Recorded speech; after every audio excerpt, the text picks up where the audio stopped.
this critical decade for climate action. Time is running down to close the ambition gap by 2030, and we've heard exactly why that's so important already today. I'm here to talk about what the international community needs to do to urgently close this gap based on the latest science. So today we released some new analysis showing key targets for cutting fossil fuels and for scaling up renewables by 2030 that need to be met if we are to limit warming to 1.5 degrees. We've used the latest scenarios that have been assessed by the IPCC, but we've excluded from those scenarios those that rely on risky levels of carbon dioxide removal to avoid passing on an even greater burden to future generations. To focus only on those pathways that get us on a trajectory to 1.5 degrees in a sustainable way. And the results do not look promising for the future of fossil fuels. Our analysis shows that the world needs to cut fossil fuel production 40% by 2030 from 2020 levels. Coal goes the fastest, with a reduction of 80% by 2030, because it has such a high emissions intensity. But we need substantial cuts in all fossil fuels. That means cutting fossil fuel production by 6% per year, starting right now. What's clear is that we're still not moving in the right direction. Fossil fuel use continues to grow, as do our emissions. And as they grow, more and more pressure gets put on what needs to happen year after year in this critical decade. I should emphasize that we need to cut total fossil fuel use, not just fossil fuel emissions. Carbon capture and storage has, at best, a minimal role to play in the sustainable energy transition. When looking specifically at the power sector, we find that carbon capture and storage for a maximum 0.1% of global electricity production in 2030. So when we look at what the safest, fairest, and most future-proof energy system could look like, the evidence overwhelmingly points to the need to accelerate renewable deployments very rapidly.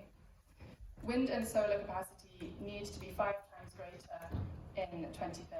That's 10 terawatts compared to around 2 terawatts today.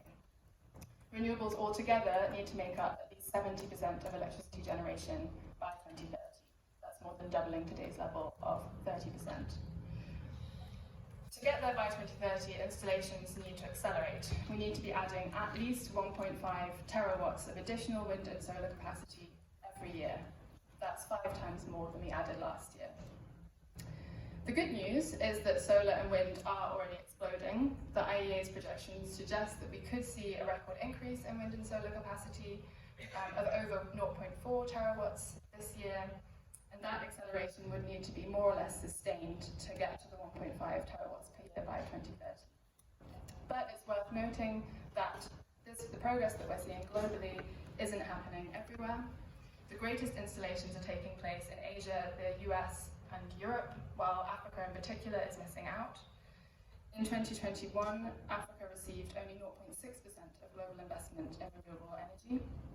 And since 2021, more than 90% of the increase in clean energy investments has taken place in advanced economies and China. So it's critical that support is targeted at lower income countries where current growth rates are slower due to, for example, lack of finance, high capital costs, and other barriers. Now, the last key piece of the puzzle is energy efficiency and demand management. There's very clear evidence in the IPCC's latest assessment on the significant benefits that energy efficiency and other demand-side measures can provide for sustainable development. Of course, we also need to ensure energy access to all those who need it. They're often some of the cheapest options as well, and are important because without them, we would be facing a much more expensive transition and potentially unsustainable one.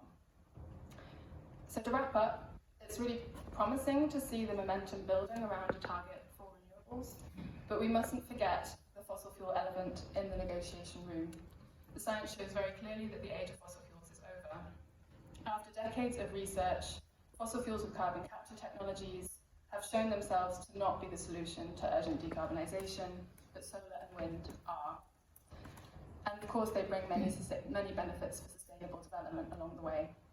So I hope that these clear science-based targets that we've released today can galvanise collective action by governments, because we only have this critical but narrowing window of opportunity to act. Thank you. Thank you so much, Claire. And now we've heard